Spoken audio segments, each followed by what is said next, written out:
Well, not a particularly phenomenal angle, but, you know. I saw the Odyssey. I don't usually do, like, movie reviews, and I'm not gonna really start now. I'm trying to act, but I'm not much of a particular reviewer of film. I review novels, and occasionally comics. Primarily novels, and I'm barely even good at that. But as someone who purposely went out of his way to prepare for the Odyssey, I read the Iliad and I read the Odyssey. I think in high school I read Fagel's Odyssey, or middle school, I don't remember. But when I read it most recently, it was the Emily Wilson translation, which of course is very controversial to people for some reason, because a woman wrote it. I don't know. I'm being facetious. I know. There's more to it than that. That being said, I enjoyed it. I knew it was different than the one I had read before. I could tell, even though it had been years. But I still enjoyed it. Not that the story is inherently different, just how it is written. I also read all the ancient Greek plays. Now, you won't be seeing any of that till October, November, because I'm massively ahead of my schedule. So when you see those reviews, it'll be of an ignorant version of Alex that hasn't read them yet. I'm kind of like Christopher Nolan with the non-linearity of how you'll see my videos as compared to my current knowledge. But me right now, this is me that has read it, has the full context. And so I've read the Iliad, I've read the Odyssey, I've read the ancient Greek plays. So when John Bernthal talks about his brother in the movie and talks about, Clytemnestra and, I mean, it says it in the Odyssey as well, but there is a play that actually dives deeper into that. I enjoyed it. I don't think it's Christopher Nolan's best film by any means, but it's also not like an original tale. Like, he's telling something that's been told for thousands and thousands of years now. I mean, this is pre-Christ, man. Like, this story was written before the New Testament was invented. I mean, this is old, As you'll see in October, I said I prefer the Iliad to the Odyssey. And I think written form, I think that's still true. I think this story makes some changes that I think can make me be a bit more sympathetic, I should say. Because I gotta admit, by the time I was done with the Iliad, I was on the Trojan side, man. That's why I love the Aeneid by Virgil. Basically making the Trojans, what was left of them, become Rome. Was it a piece of Roman propaganda? Absolutely. Was it a good story?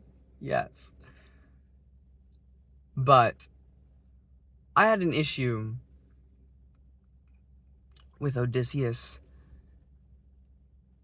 because what they've done with him in this film is a bit different, I would say. I don't think the books ever really make him regret everything that went down. And in some plays, which I'm not going to give to Homer because they're written by other people, but he directly orders the killing of children and raping a woman. So I had a particular view of Odysseus. I admired the man for his intellect, his cunning. But it was the Greeks as a whole. At least it's portrayed in those two stories. It's not any one person.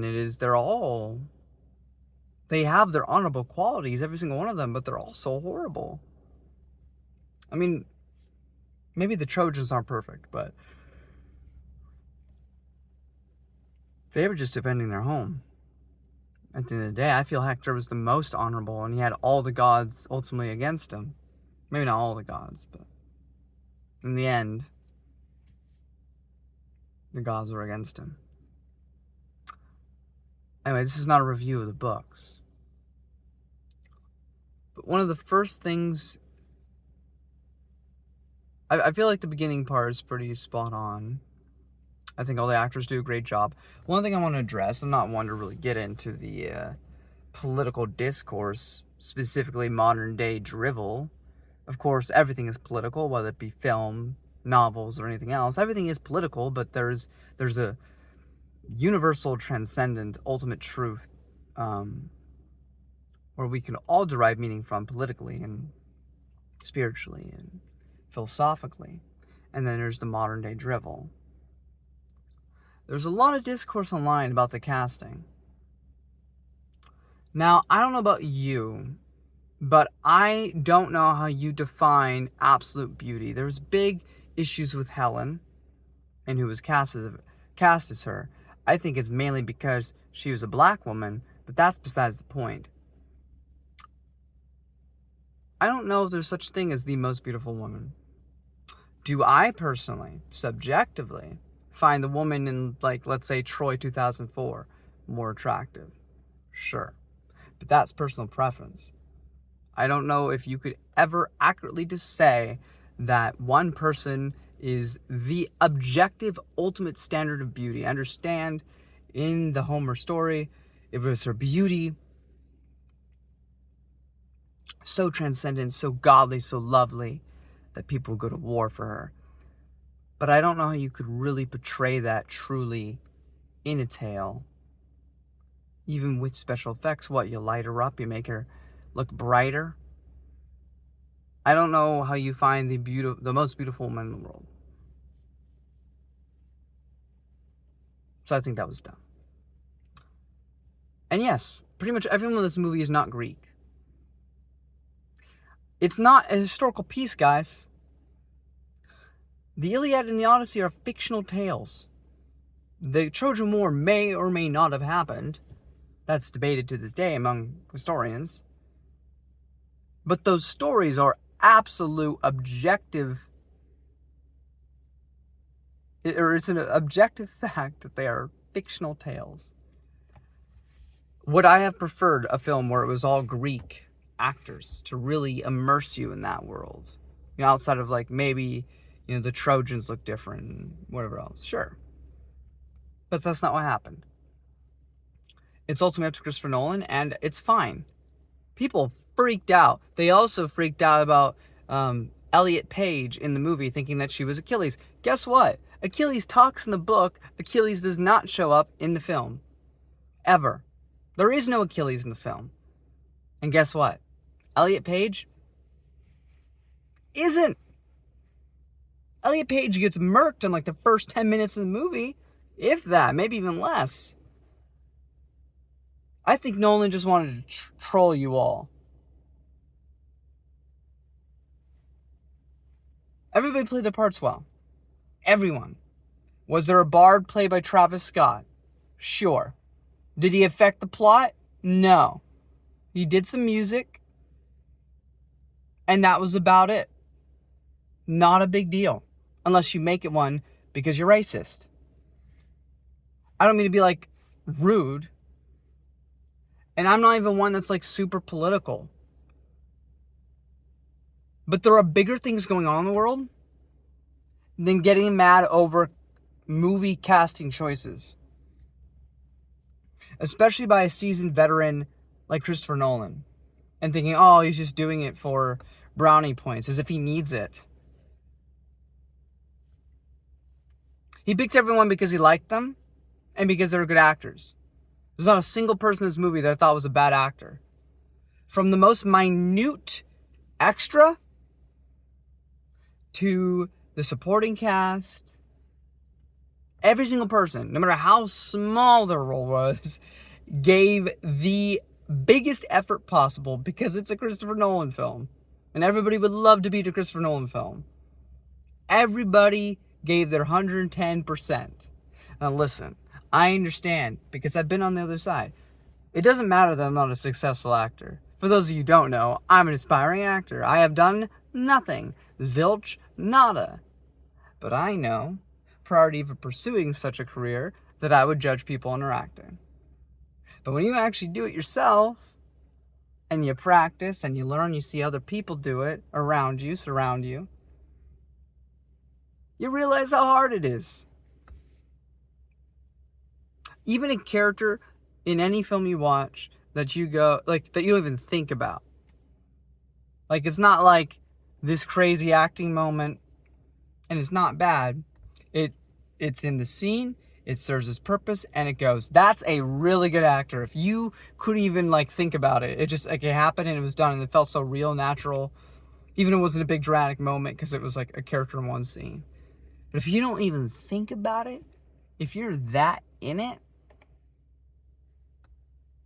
then they did their job well. Another thing was the talking. Would I have preferred a more older sounding tone of talking? Yes.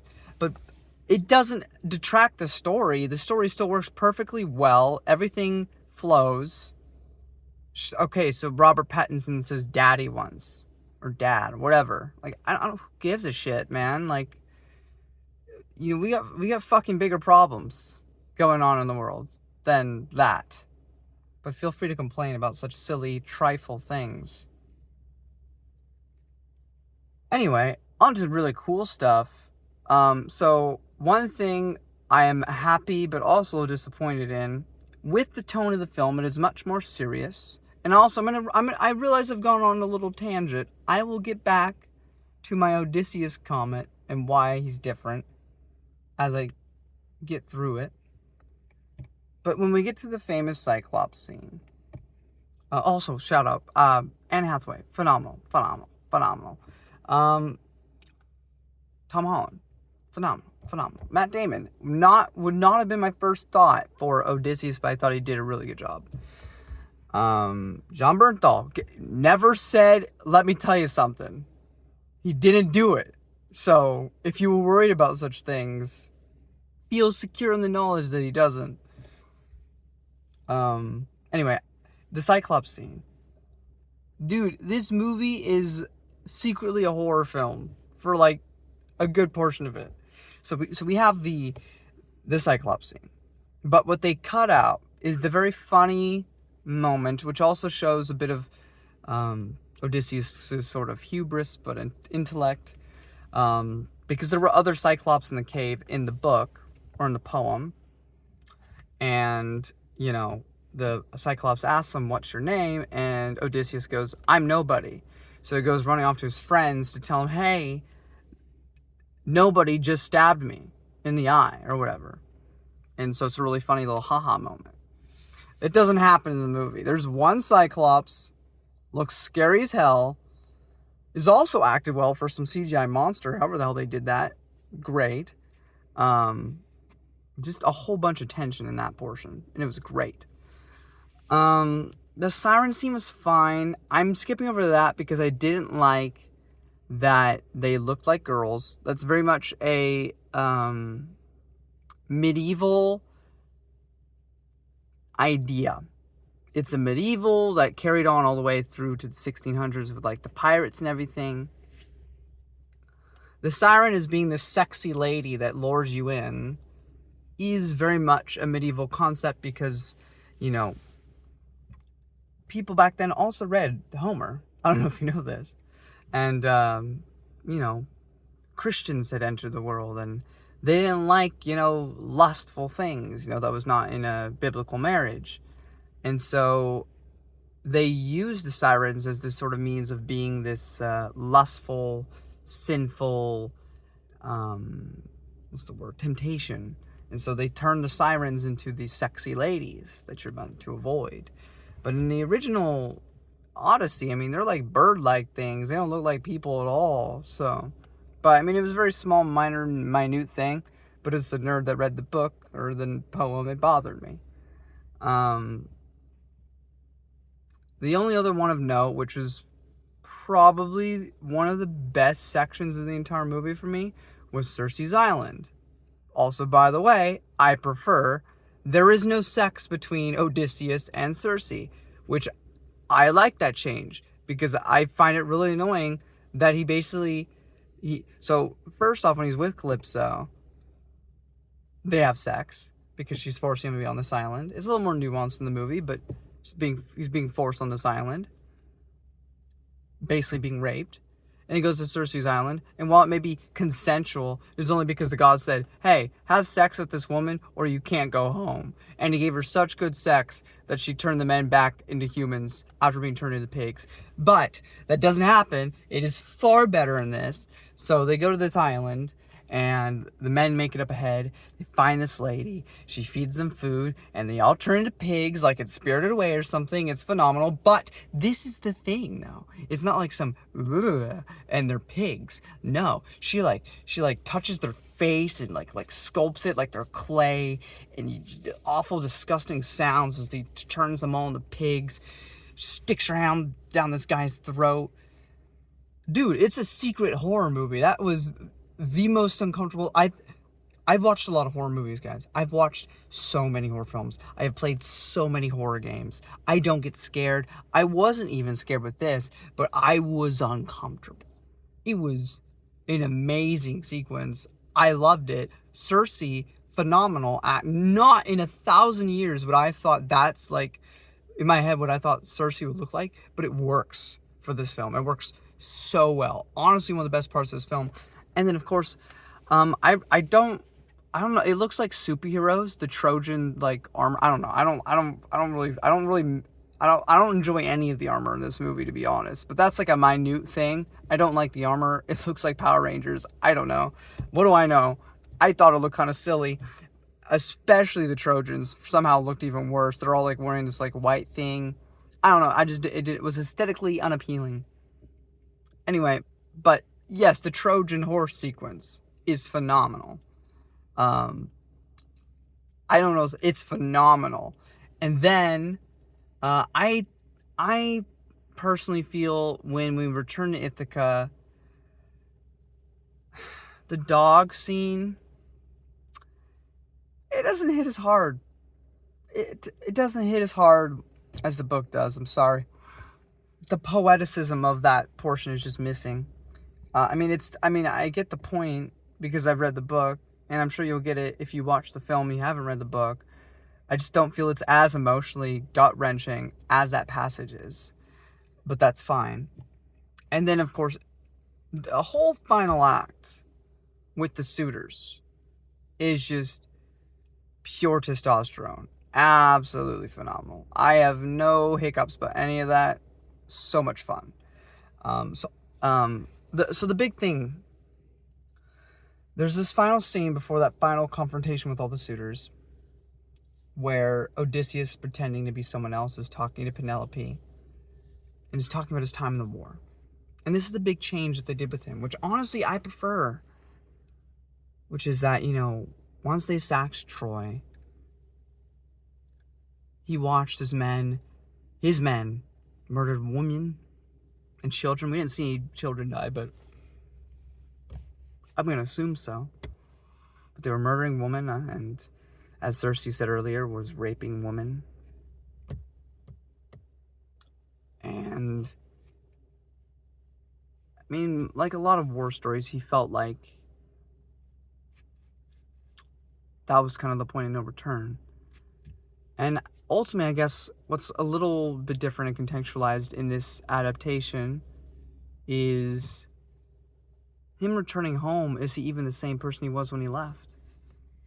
I guess that's in the book too, but I feel it's much more poignant here in terms of that, Am I the same person I was before all that went down?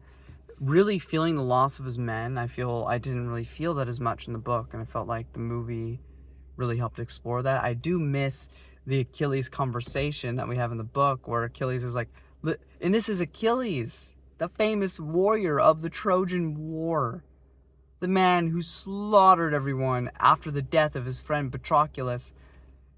And when they meet him in Hades in the book, he says, listen, I don't give a shit about any of that. How's my kids doing? Because he knows that after he's dead and he's in the afterlife, that none of it mattered. None of it. The war, all of it. It didn't matter. And now he's dead. And I missed that scene. I'm sad it wasn't in there. I guess it's better they don't cast him for Achilles, because somebody would be upset regardless of who it was. But I did miss that scene being in there. But I just like the movie makes, to me, Odysseus a lot more sympathetic, because I always had this sort of problem with the Greeks in general, and I was a total Trojan sympathizer, and I still am, because they were wronged very heavily, and Hector is the GOAT. But this film definitely made me appreciate Odysseus a bit more. And there's a lot more I could say. I mean, I'm literally just parked after seeing the movie, and it's now 1 a.m. in the morning, you know? But I enjoyed it. I enjoyed it an absolute shit ton. Like, it was... I'm sorry for... it's 1 a.m. I cuss a little bit more. I'm tired. Forgive me. Some people are going to be like, I don't care. Other people are going to be like, you don't do this. And I know I'm tired. I'm sorry. But I had a really good time with it. I don't think it's a 10 out of 10 or anything. But I also don't think we see movies like this anymore. I mean, Gladiator 2 came out, but that was such it wasn't a bad film, but it's abysmal in comparison to the first one. I feel like we don't get movies like this anymore, you know? I mean, Dune Part 2 might be the only other one we're getting. But there's something about the size and the scale and the genuine, earnest truth that Christopher Nolan chooses to portray this. Because it is a silly story at times. But we make it more serious. But we don't really change any core aspects of it. And it just this work is timeless. And people will be talking about, maybe not the film, I don't know about that, but the book will endure for centuries. I know that. It already has. The poem by Homer. But I really enjoyed it. I really enjoyed Robert Pattinson. I thought he did a great job. I'm forgetting this like big actor's name right now, but he was just a supporting role. Stamos something? I don't know. But he's the blind guy. Supporting role. Stole the show in every scene. Stole it. Absolutely peak. Love that guy. I'm really tired, guys. I don't know if you can tell. But ultimately, I think it is a great adaptation. It's not perfect, and it definitely changes things. It kind of changes your perception of Odysseus a bit, I think, for the better. The sacking of Troy, incredible. The Circe scene, absolutely stellar. There's also this part where they go on this island with these giants that aren't Cyclops, and I don't know. I don't even remember that in the book, to be honest. And I don't know. It was fine. It was mostly just to show most of Odysseus' men dying, which did suck. But yeah, I loved Matt Damon's performance. And I always found it a bit silly how he kept a disguise in the book. But I think this... I mean, I still don't understand why he has to do it completely, but I was on board with it a lot more this time around. But like I said, I'm not a reviewer, but I had a really good time with it. Even as someone who's read the books, I enjoyed it. Definitely one of the highlights of 2026 for me. So, have you seen it? If you have, let me know what you thought in the comment section below, with no spoilers, unless you know how to do that freaking black bar thing. And if you haven't seen it, are you looking forward to see it, or do you not have any interest because of Travis Scott and whatever else may be bothering you about it? Completely fair, I guess, but I loved it. Now I'm gonna go home. I'm going to sleep. So I hope you all have a wonderful night, morning, day, afternoon, whenever you may be watching this. And we'll see you next time. All right, bye-bye.